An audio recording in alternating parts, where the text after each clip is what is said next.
Hello friends, welcome to the success Kendra. Friends देखिए, बिहार मद्य निषेध का जो एग्ज़ाम 14 मई 2023 को लिया जाएगा। फ्रेंड्स उसके लिए इस वीडियो में हम लोग बिहार मद्य निषेध का जो असली लेवल है, जो एग्ज़ाम का पैटर्न है और जो क्वेश्चन का लेवल है, उसी पर आधारित हम लोग महत्वपूर्ण क्वेश्चंस को इस वीडियो में हम डिस्कस करेंगे। देखिए, यहाँ अगर आप 80% लगभग गेन कर लेते हैं स्कोर, तो समझिए कि आपकी तैयारी जो है अच्छी खासी है। तो इस सेट को पूरा लगाएंगे और जो भी प्रश्न मैं करवा रहा हूँ उसको मैं एक्स्ट्रा फैक्ट्स के साथ करवाता हूँ, ताकि आपको जो है उसके बारे में ज़्यादा से ज़्यादा जो है जानकारी हासिल हो।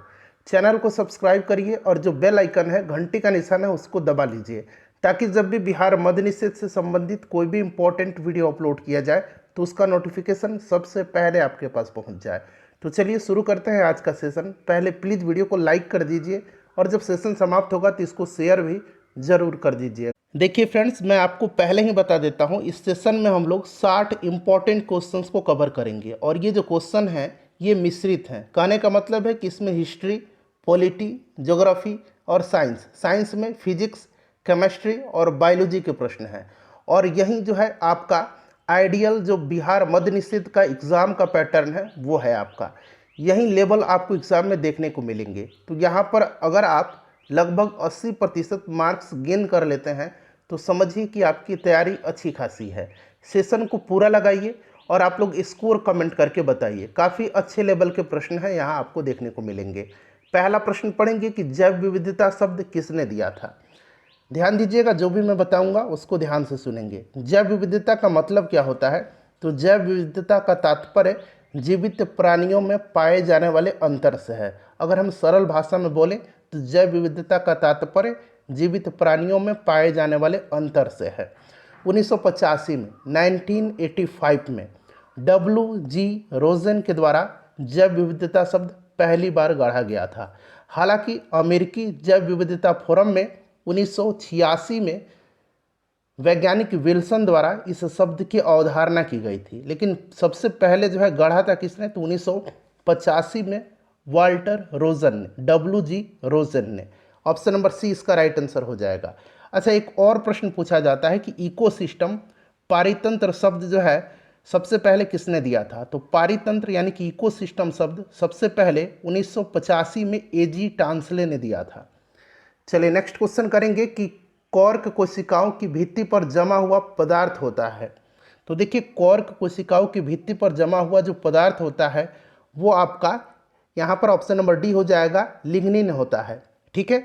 अच्छा, प्रश्न बनता है कि जो पादप होते हैं उनकी कोशिका भित्ति किससे बनी होती है? तो पादपों की कोशिका भित्ति सेलुलोज की बनी होती है।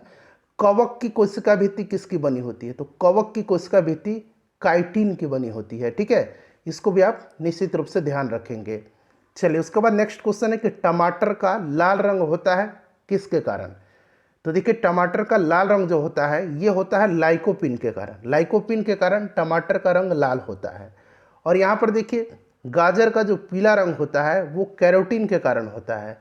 और एंथोसाइनिन जो होता है इसके कारण सेब का रंग लाल होता है। नेक्स्ट क्वेश्चन करेंगे कि हीरा और ग्रेफाइट है। तो सिंपल सा क्वेश्चन है, हीरा और ग्रेफाइट, लेकिन इंपॉर्टेंट क्वेश्चन है।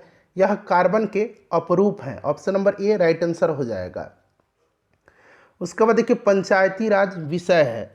अब यहाँ पर देखिए, पंचायती राज जो है यह राज्य सूची का विषय है और इसे जो है 73वां संविधान संशोधन, आपको याद होगा, इसके तहत जो है पंचायती राज को संवैधानिक दर्जा दिया गया था।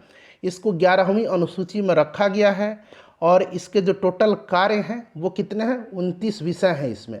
ठीक है, पंचायती राज में, इसको आप जरूर ध्यान रखेंगे। तो यह राज्य सूची का विषय है। अच्छा, पंचायत चुनाव कराना किसकी जिम्मेदारी होती है? तो यह राज्य सरकार की होती है। ग्राम पंचायत का जो संगठन है यह किस आर्टिकल में है? तो आर्टिकल 40 में है। इसको भी आप ध्यान रखेंगे। नेक्स्ट क्वेश्चन है कि शरीर में पानी की कमी से होने वाली स्थिति का वर्णन है। जब शरीर में पानी की कमी हो जाती है तो शरीर खून में से पानी लेने लगता है। इससे क्या होता है? खून में ऑक्सीजन की कमी हो जाती है और कार्बन डाइऑक्साइड का स्तर बढ़ जाता है और शरीर में थकान और सुस्ती महसूस होने लगता है। इसी को हम लोग डिहाइड्रेशन कहते हैं, यानी कि निर्जलीकरण कहते हैं। Option number A right answer हो जाएगा। उसके बाद देखिए, बंबई में नाविक विद्रोह की शुरुआत कब हुई थी? नौसेना विद्रोह जो हुआ था इसकी शुरुआत पूछा गया है। तो देखिए, इससे भारतीय इतिहास में जो बम्बई में नाविक विद्रोह है, इससे भारतीय इतिहास में रॉयल इंडियन नेवी म्यूटिनी कहा जाता है, और एक और नाम से जाना जाता है बॉम्बे म्यूटिनी। ठीक है, एक तो हो गया आपका रॉयल इंडियन नेवी म्यूटिनी, और एक बॉम्बे म्यूटिनी के नाम से इसको जाना जाता है। नौसेना विद्रोह 18 फरवरी 1946 को बम्बई में जो है यह INS तलवार नामक जहाज के नौसैनिकों के द्वारा किया गया था। तो आपका राइट आंसर हो जाएगा यहाँ पर 18 फरवरी 1946। नेक्स्ट क्वेश्चन है, और देखिए बहुत सारा मैंने वीडियो कवर कराया हुआ है। बिहार मद्य निषेध में जितने भी प्रश्न पूछे गए अब तक उनको मैंने कवर कराया हुआ है, सेक्शन वाइज। हिस्ट्री अलग, पॉलिटी अलग, साइंस अलग, ज्योग्राफी अलग, हिंदी का भी मैंने कल कवर करवा दिया है। साथ ही साथ देखिए 2022 में बिहार मद्य निषेध का 2 एग्जाम हुआ था, दोनों का क्वेश्चन पेपर मैंने करा दिया है। 2016 में बिहार मद्य निषेध का जो एग्जाम हुआ था उसका भी क्वेश्चन पेपर मैंने करा दिया है। प्रैक्टिस सेट मैंने कराया हुआ है, बहुत सारे महत्वपूर्ण क्वेश्चंस का सेट भी कराया हुआ है। अगर आपने अब तक नहीं देखा है तो देखिए, बहुत ही कम समय आपके एग्जाम में बचा हुआ है। देखिए, निम्नलिखित में से किसको कोशिका का पावर प्लांट कहा जाता है? तो कोशिका का पावर प्लांट जो है यह किसको कहा जाता है? तो ध्यान देंगे, ये कहा जाता है माइटोकॉन्ड्रिया को। कोशिका की प्रोटीन की फैक्ट्री जो है ये राइबोसोम को कहा जाता है, और कोशिका की आत्महत्या की थैली यह लाइसोसोम को कहा जाता है। नेक्स्ट क्वेश्चन है, भारतीय संविधान में कौन सा मूल अधिकार मानव की दुर्व्यापार को निषिद्ध करता है? बताइएगा राइट आंसर इसका क्या होगा। अब यहाँ पर आप ध्यान देंगे, भारतीय संविधान में शोषण के विरुद्ध जो अधिकार है उसमें जो आर्टिकल 23 है, इसी में जो है वर्णित एक मौलिक अधिकार है जिसके तहत मानव के दुर्व्यापार और बलात् श्रम पर प्रतिषेध है। तो राइट आंसर इसका क्या हो जाएगा? बताइए फटाफट करेक्ट आंसर इसका, शोषण के विरुद्ध अधिकार। नेक्स्ट क्वेश्चन है कि 40 सेंटीमीटर फोकस दूरी के उत्तल दर्पण से एक वस्तु कितनी दूरी पर रखी जाए कि प्रतिबिंब का आकार वस्तु के आकार का आधा प्राप्त हो? सिंपल सा क्वेश्चन है, राइट आंसर इसका हो जाएगा ऑप्शन नंबर ए 20 सेंटीमीटर। उसके बाद देखिएगा कि निम्न पदार्थों में से कौन सा पदार्थ खाने की वस्तुओं का परिरक्षण यानी कि प्रिजर्वेशन में प्रयोग होता है? तो यह जो है फ्रेंड्स, यह कौन सा है? तो यह सोडियम बेंजोएट है। सोडियम बेंजोएट है, ठीक है, जो कि खाने वाले जो पदार्थ हैं उनका परिरक्षण में प्रयोग किया जाता है, सोडियम बेंजोएट। नेक्स्ट क्वेश्चन है हमारा कि कौन सा वेद धार्मिक अनुष्ठानों की पद्धतियों का उल्लेख करता है? तो ये 4 वेद हैं, आपको पता है, चारों का नाम यहाँ पर दिया गया है। ठीक है, सबसे पहला ऋग्वेद है, और सबसे बाद का जो वेद है यह कौन सा है? तो यह अथर्ववेद है। ठीक है, और इसमें कहा गया कि धार्मिक अनुष्ठानों की पद्धति का उल्लेख जो करता है यह यजुर्वेद है। ठीक है, ध्यान रखेंगे। सामवेद भारतीय संगीत का जनक इसको कहा जाता है, और अथर्ववेद में जो है जादू टोना तंत्र मंत्र इन सब का उल्लेख है। नेक्स्ट क्वेश्चन करेंगे कि उच्च न्यायालय के न्यायाधीशों को उनका कार्यकाल समाप्त होने से पहले की अक्षमता अथवा सिद्ध कदाचार के आधार पर उनके कार्यालय से किसके द्वारा हटाया जा सकता है? यहाँ पर उच्च न्यायालय की बात हो रही है। तो यहाँ पर देखिएगा 4 ऑप्शन आपको दिख जाएंगे। करेक्ट आंसर जो होगा इसका, संसद के दोनों सदनों की सिफारिशों पर राष्ट्रपति के द्वारा। उसके बाद देखिए भारत दुर्दशा, इंपॉर्टेंट क्वेश्चन है। भारत दुर्दशा और अंधेर नगरी, इन दोनों नाटक के लेखक कौन हैं? देखिए भारत दुर्दशा मैंने आपको करा दिया है, अंधेर नगरी भी आपको अब याद रखना है, ये भारतेंदु हरिश्चंद्र का है। Option number C right answer हो जाएगा। ठीक है, चलिए उसके बाद नेक्स्ट क्वेश्चन कर लेंगे कि संविधान सभा का प्रथम अधिवेशन किसकी अध्यक्षता में संपन्न हुआ था? संविधान सभा की प्रथम अधिवेशन पूछा गया। कैबिनेट मिशन की संस्तुतियों के आधार पर भारतीय संविधान का निर्माण करने के लिए संविधान सभा का गठन हुआ था जुलाई 1946 में, इसको ध्यान रखेंगे। और 9 दिसंबर 1946 को संविधान सभा की पहली बैठक हुई थी। ठीक है, जिसकी अध्यक्षता सच्चिदानंद सिन्हा ने किया था, और ये अस्थायी अध्यक्ष चुने गए थे। ठीक है, अस्थायी अध्यक्ष। उसके बाद देखिए फ्रेंड्स, 11 दिसंबर 1946 को संविधान सभा की फिर से बैठक होती है, और इसमें डॉक्टर राजेंद्र प्रसाद को अस्थायी अध्यक्ष चुना गया था। उसके बाद देखिए किस समिति ने पंचायती राज चुनाव में राजनीतिक दलों की सहभागिता की अनुशंसा की थी? तो देखिए 1977 में 1977 में जनता पार्टी की सरकार ने अशोक मेहता समिति का गठन किया था, और इसी समिति ने पंचायती राज चुनाव में राजनीतिक दलों की सहभागिता की अनुशंसा की थी। तो अशोक मेहता समिति राइट आंसर हो जाएगा। नेत्र का कौन सा भाग उसके अंदर प्रवेश करने वाले प्रकाश के परिमाण को नियंत्रित करता है? तो फ्रेंड्स यह करता है पुतली। ऑप्शन नंबर सी हो जाएगा इसका आंसर, पुतली करता है। ठीक है, चलो उसके बाद देखिएगा कि न्यूमिस्मेटिक्स क्या है। तो न्यूमिस्मेटिक्स जो है यह सिक्कों का अध्ययन कहलाता है। सिक्कों का जो अध्ययन है इसको हम लोग न्यूमिस्मेटिक्स कहते हैं। उसके बाद देखिए पारसक निम्न में से किसका मात्रक है। पारसक जो है यह दूरी मापने की सबसे बड़ी इकाई है। एक पारसक में कितना मीटर होता है, तो एक पारसक में 3.08 गुना 10 के पावर 16 मीटर होता है। एक पारसक में कितना प्रकाश वर्ष होता है, तो एक पारसक में 3.26 लाइट ईयर यानी कि प्रकाश वर्ष होता है। तो यह आपका दूरी हो जाएगा। प्रशीतक में जल को ठंडा रखने के लिए उपयोग में ली जाने वाली गैस कौन सी है। तो यहाँ पर प्रशीतक में जो ठंडा रखने के लिए उपयोग की जाने वाली गैस है यह आपका गैसीय अमोनिया का उपयोग किया जाता है। प्रकाश वर्ष इकाई है, देखिए प्रकाश वर्ष आ गया ना, यह दूरी की इकाई है, दूरी हो जाएगा। अभी मैंने आपको बताया था कि एक पारसेक में कितना प्रकाश वर्ष होता है, 3.62 प्रकाश वर्ष।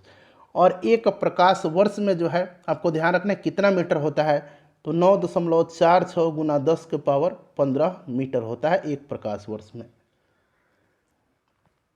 संयुक्त राष्ट्र संघ यूएनओ का प्रारूप किस सम्मेलन में तैयार किया गया था। तो 1945 में यूएनओ का प्रारूप जो है सैन फ्रांसिस्को सम्मेलन में तैयार किया गया था और इसमें 50 देशों के प्रतिनिधियों ने भाग लिया था एवं संयुक्त राष्ट्र के चार्टर पर हस्ताक्षर किया था। संयुक्त राष्ट्र की स्थापना जो है 24 अक्टूबर 1945 को हुई थी। ठीक है, 24 अक्टूबर 1945 को इसका हेडक्वार्टर न्यूयॉर्क में है। अगला प्रश्न है कि निम्नलिखित कोयला खानों में से कौन सी मध्य प्रदेश राज्य में स्थित है। इसमें से मध्य प्रदेश में जो कोयला की खान है ये आपका सिंगरौली हो जाएगा। Option number A correct answer हो जाएगा। हड़प्पा के जो निवासी थे वो किसके साथ व्यापारिक संबंध रखते थे। तो हड़प्पा के जो निवासी थे ये व्यापारिक संबंध जो है ये मेसोपोटामिया से रखते थे। Option number C right answer हो जाएगा। हड़प्पाई लोगों ने लाजवर्द मणि का व्यापार मेसोपोटामिया से ही करते थे। लाजवर्द मणि का जो व्यापार है ये लोग यहीं से करते थे। उसके बाद देखिए भीमबेटका किसके लिए प्रसिद्ध है। भीमबेटका की गुफाएं जो हैं ये मध्य प्रदेश में है और यह जो है गुफाओं के शैल चित्र के लिए फेमस है। उसके बाद देखिएगा खाली स्थान दिया गया है। मोइनुद्दीन चिश्ती के मुख्य शिष्य थे। ख्वाजा मोइनुद्दीन चिश्ती भारत में चिश्ती सिलसिला के ये इन्होंने शुरुआत किया था और इसका मुख्य केंद्र कहाँ था, तो अजमेर में था। ख्वाजा मोइनुद्दीन चिश्ती के इसमें से मुख्य शिष्य पूछा गया है तो यह आपका निज़ामुद्दीन औलिया हो जाएगा। Option number B. ठीक है, और अन्य शिष्य भी नाम याद रखेंगे, बाबा फरीद, बख्तियार काकी और बरहानुद्दीन गरीब, ये 3 नाम भी आपको याद रखना है। निम्न में से कौन सी धातु वजन में सबसे हल्की होती है। तो इसमें से सबसे हल्की जो है यह आपका लिथियम होगा। लिथियम हो जाएगा, इसका सिंबल ऐसे होता है lithium. Option number B correct answer हो जाएगा। चलो उसके बाद देखिएगा कि उपराष्ट्रपति के निर्वाचक मंडल में होते हैं। तो उपराष्ट्रपति के निर्वाचक मंडल में जो होते हैं ये कौन होते हैं, ये आपसे पूछा गया है। तो देखिए इसमें जो होते हैं लोकसभा और राज्यसभा यानी कि दोनों सदनों के निर्वाचित और मनोनीत दोनों सदस्य होते हैं। राज्यसभा के भी मनोनीत होते हैं, हालांकि लोकसभा में मनोनीत जो 2 सदस्य थे एंग्लो इंडियन उसको हटा दिया गया है। ठीक है, तो ऑप्शन नंबर बी हो जाएगा। दोनों सदनों के निर्वाचित और मनोनीत दोनों सदस्य होते हैं। उसके बाद देखिए मनुष्य के कंकाल तंत्र में कितनी अस्थियां होती है। मनुष्य के कंकाल तंत्र में अगर हम वयस्क मानव शरीर में बात करें तो 206 हड्डियां होती है। 206 राइट आंसर हो जाएगा। पृष्ठ तनाव किसके कारण उत्पन्न होता है। पृष्ठ तनाव जो है यह अणुओं के मध्य ससंजक बल के कारण उत्पन्न होता है। ससंजक बल राइट आंसर हो जाएगा। अणुओं के मध्य ससंजक बल के कारण। Option number B correct answer हो जाएगा। ठीक है, चलिए उसके बाद अगला प्रश्न करेंगे कि खाने का नमक किससे बनता है। तो खाने का जो नमक है सबसे पहले तो इसका पीएच मान याद रखेंगे 7 होता है। पीएच मान कितना होता है इसका 7 होता है और यह जो होता है मजबूत अम्ल और मजबूत क्षार से बनता है। Option number B right answer हो जाएगा। सिखों के 10 गुरुओं में से 5वें गुरु कौन थे। तो देखिए 5वें गुरु जो थे ये गुरु अर्जुन देव थे। ठीक है, और सिखों के 10वें और आखिरी गुरु जो थे ये गुरु गोविंद सिंह जी थे, जिनका जन्म 1666 में पटना में हुआ था। 1699 में इन्होंने खालसा पंथ की स्थापना किया था। यहाँ 5वां गुरु पूछा गया है, गुरु अर्जुन देव हो जाएगा। ठीक है, ध्यान रखेंगे गुरु अर्जुन देव इन्होंने सिखों के धार्मिक ग्रंथ आदि ग्रंथ की रचना की और इन्होंने अमृतसर जलाशय के मध्य में हरमंदिर साहब का निर्माण करवाया था। उसके बाद देखिए प्रवासी भारतीय दिवस कब मनाया जाता है, तो ये प्रत्येक वर्ष 9 जनवरी के दिन प्रवासी भारतीय दिवस मनाया जाता है। पूर्वी समुद्रों की स्वामिनी का नाम क्या है, बताइएगा राइट आंसर क्या हो जाएगा। पूर्वी समुद्रों की स्वामिनी, तो ये श्रीलंका को कहा जाता है। हरगोविंद खुराना को किस आविष्कार के लिए सम्मानित किया गया था, भारतीय मूल के ये अमेरिकी वैज्ञानिक हैं डॉक्टर हरगोविंद खुराना, और इनको 1968 में जीन संश्लेषण के लिए जेनेटिक कोड की खोज की थी और इसी के लिए इनको दिया गया था, जीन संश्लेषण के लिए। ठीक है, तो ऑप्शन नंबर यहाँ पर देखेंगे तो बी राइट आंसर हो जाएगा, जीन संश्लेषण के लिए।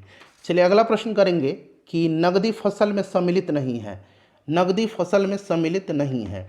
अब यहाँ पर ध्यान देंगे, नकदी फसल में सम्मिलित नहीं पूछा गया है, तो देखिए गेहूँ रबी फसल है, ठीक है, रबी फसल है और नकदी फसल यह नहीं है। ठीक है, तो यह आपका गेहूँ हो जाएगा, सॉरी गेहूँ यहाँ पर है ऑप्शन नंबर डी में, गेहूँ हो जाएगा। क्लियर, चलिए बाकी यहाँ पर जो जितने भी देखना है ये नकदी फसल है। भारत का पहला उर्वरक संयंत्र कहाँ लगाया गया था, पहला उर्वरक संयंत्र 1951 में सिंदरी में लगाया गया था। उसके बाद देखिए आकाश नीला लगता है क्योंकि, सभी ऑप्शन को एक बार देख लीजिएगा, आकाश नीला लगता है क्योंकि, तो राइट आंसर इसका हो जाएगा प्रकाश के प्रकीर्णन के कारण लघु तरंग दीर्घ तरंगों की अपेक्षा वायुमंडल द्वारा अधिक प्रकीर्ण होती है। Option number B right answer इसका हो जाएगा। ठीक है, एक बार और देख लीजिए। 1961 में पहली बार दोनों सदनों में गतिरोध दूर करने के लिए संयुक्त अधिवेशन किस विधेयक के लिए बुलाया गया था। अब यहाँ पर ध्यान दीजिए, संयुक्त अधिवेशन जो है यह अनुच्छेद 108 में है। संयुक्त अधिवेशन की अध्यक्षता कौन करता है, तो लोकसभा का अध्यक्ष करता है। क्लियर, इतना याद है आपको। ठीक है, और यह अब तक 3 बार संयुक्त अधिवेशन हुआ है। पहली बार 1961 में, जिसका प्रश्न में जिक्र किया गया है, दहेज विरोधी अधिनियम को पारित कराने के लिए। ठीक है, दूसरा बार जो हुआ था 1978 में हुआ था, बैंकिंग सेवा आयोग विधेयक पर विचार के लिए, और तीसरी बार आतंक विरोधी विधेयक 2002 को पारित करने के लिए किया गया था। तो 1961 में दहेज निरोधक आपका विधेयक हो जाएगा। लीग ऑफ नेशंस कब अस्तित्व में आया था, लीग ऑफ नेशंस जो है यह अस्तित्व में कब आया था, तो यह आया था 10 जनवरी 1920 को। लीग ऑफ नेशंस की स्थापना 10 जनवरी 1920 को हुई थी। इंपॉर्टेंट क्वेश्चन है ये। स्कर्वी रोग किस विटामिन की कमी के कारण होता है, स्कर्वी जो होता है यह विटामिन सी के कारण होता है। ठीक है, विटामिन सी के कारण। विटामिन बी की कमी से बेरी होता है। विटामिन ए की कमी से रेटिनॉल, विटामिन ए को रेटिनॉल कहा जाता है, और इसकी कमी से रतौंधी होता है। निम्न में से कौन नाजीवाद का संस्थापक था, तो नाजीवाद का जो संस्थापक था ये आपसे पूछा गया है, ये हिटलर था, एडोल्फ हिटलर। आयुर्वेद के महान विद्वान चरक किसके शासनकाल से संबंधित हैं, चरक जो है, चरक संहिता आपको याद होगा, ये कनिष्क के शासनकाल में रहते थे। ठीक है, चलिए उसके बाद देखिएगा कि लोकसभा के स्पीकर का निर्वाचन होता है। लोकसभा का जो अध्यक्ष होता है वो लोकसभा के सभी सदस्यों के द्वारा ही, आपका option number C right answer इसका हो जाएगा। ठीक है, और अगर हम बात करें कि यह अपना त्यागपत्र किसको देता है, इस्तीफा किसको देता है, तो लोकसभा के उपाध्यक्ष को, और लोकसभा का उपाध्यक्ष जो है यह अपना त्यागपत्र लोकसभा के अध्यक्ष को देते हैं। ठीक है, निम्न में से कौन सा जीवाणु दूध से दही जमाने में सहायक करता है, तो इस जीवाणु का नाम क्या है बताइए, तो इस जीवाणु का नाम है लैक्टोबैसिलस, लैक्टोबैसिलस। नेक्स्ट क्वेश्चन है कि राज्यों की विधान परिषद की न्यूनतम सदस्य संख्या निर्धारित है, तो यहाँ पर देखिए न्यूनतम पूछा गया, तो न्यूनतम जो है निर्धारित है ये 40 होगा। ठीक है, देखिए राज्य की विधान परिषद में सदस्यों की कुल संख्या संबंधित राज्य की विधानसभा के सदस्यों की कुल संख्या का 1/3 से अधिक नहीं होगी, और कम कितने से नहीं होगी, तो 40 से कम नहीं होगी। वहीं अगर हम विधानसभा की बात करें तो विधानसभा में अधिकतम 500 और न्यूनतम 60 होना चाहिए। चलिए उसके बाद देखिएगा Visvesvaraya iron and steel limited किस राज्य में स्थित है, तो फ्रेंड्स यह कर्नाटक में है, भद्रावती में। अगला प्रश्न है हमारा कि निम्न में से किसने अतिरिक्त मूल्य का सिद्धांत, थ्योरी ऑफ सरप्लस वैल्यू प्रतिपादित किया था, तो फ्रेंड्स यह प्रतिपादित किसने किया था, तो यह प्रतिपादित किया था कार्ल मार्क्स ने। ठीक है, कार्ल मार्क्स ने दास कैपिटल इनकी रचना है। दास कैपिटल में अतिरिक्त मूल्य का सिद्धांत यानी कि थ्योरी ऑफ सरप्लस वैल्यू दिया था। तो यह आपका कार्ल मार्क्स हो जाएगा। उसके बाद देखिए सीएनजी मुख्य रूप से बनी होती है। इसका जो मुख्य संगठक होता है यह आपका क्या होगा, तो ये मीथेन है। ठीक है, CH4 मार्स गैस इसको कहा जाता है। दिल्ली में 1857 के विद्रोह की असफलता के बाद बहादुर शाह जफर को कहाँ निर्वासित किया गया, तो इनको निर्वासित किया गया था रंगून में। अगला प्रश्न है कि कुतुबुद्दीन ऐबक ने किसे बंगाल का गवर्नर यानी कि प्रशासक नियुक्त किया था, तो यह जो है कुतुबुद्दीन ऐबक अली मर्दान को बंगाल का गवर्नर प्रशासक नियुक्त किया था, अली मर्दान को। उसके बाद देखिएगा कि मुंतखब उल लुबाब का लेखक कौन था, तो मुंतखब उल लुबाब ये लेखक पूछा गया है। तो राइट आंसर इसका क्या हो जाएगा, ये फारसी भाषा की एक किताब है।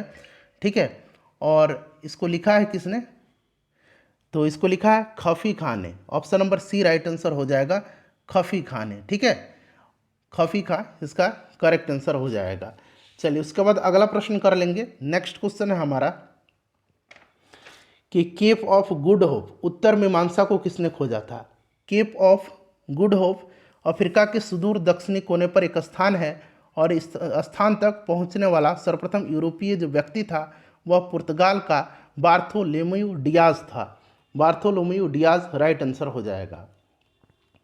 निम्नांकित में से कौन सी उष्ण एवं शुष्क पवने नहीं है, नहीं पूछा गया है, तो इसमें से आपका बोरा हो जाएगा। बाकी हरमटन, सिरक्को और जोंडा ये उष्ण एवं शुष्क पवने हैं।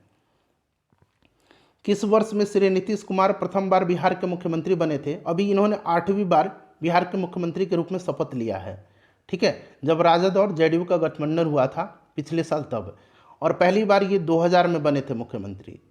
उसके बाद देखिए किसने सांप्रदायिक पंचायत कम्युनल अवार्ड की घोषणा की थी, तो इसकी घोषणा 16 अगस्त 1932 को रैमजे मैकडोनाल्ड ने किया था। अगला प्रश्न है कि ऑक्सीजन के एक अणु का द्रव्यमान कितना है, बताइएगा राइट आंसर इसका क्या होगा। तो यहाँ पर आपका 32 ग्राम हो जाएगा। O2 होता है तो द्रव्यमान पूछा गया है, ऑक्सीजन का 16 होता है तो 2 16 16 32 हो जाएगा। ठीक है, चलिए अगला प्रश्न कर लेंगे। नेक्स्ट क्वेश्चन है हमारा कि निम्नलिखित में से जापान की महत्वपूर्ण सूती वस्त्र उत्पादन केंद्र कौन सा है। तो फ्रेंड्स यह जो है जापान का ओसाका है। ओसाका को जो है जापान का मैनचेस्टर कहा जाता है, इसको भी आप ध्यान रखेंगे। राज्यसभा के सभापति और उपसभापति की अनुपस्थिति में सदन की अध्यक्षता कौन करता है, बताइए कौन करता है सदन की अध्यक्षता। तो देखिए ये अध्यक्षता जो है ये कौन करता है, ये आपसे पूछा गया है। तो देखिए राइट आंसर इसका इसमें से क्या हो जाएगा, तो उपाध्यक्षों के पैनल का कोई एक सदस्य जो है ये अध्यक्षता करता है। ठीक है, चलिए अगला प्रश्न करेंगे। नेक्स्ट क्वेश्चन है हमारा कि निम्नलिखित में से कौन कायांतरित चट्टानों का एक उदाहरण नहीं है। ताप, दाब एवं रासायनिक क्रियाओं के कारण आग्नेय एवं अवसादी चट्टानों से कायांतरित चट्टान का निर्माण होता है। स्लेट, साइनाइट, हैलाइट ये हैं। उसके बाद देखिए पट्टितास्मीय जो है यह कायांतरित चट्टान का उदाहरण नहीं है। तो ऑप्शन नंबर ए जो होगा इसका राइट आंसर हो जाएगा। मैंने आपको 60 क्वेश्चन कराए हैं फ्रेंड्स, आप अपना स्कोर बताइए कि इनमें से आपने कितना स्कोर किया है, सही कितने प्रश्नों का आपने उत्तर दिया है। वीडियो को लाइक करिएगा, शेयर कर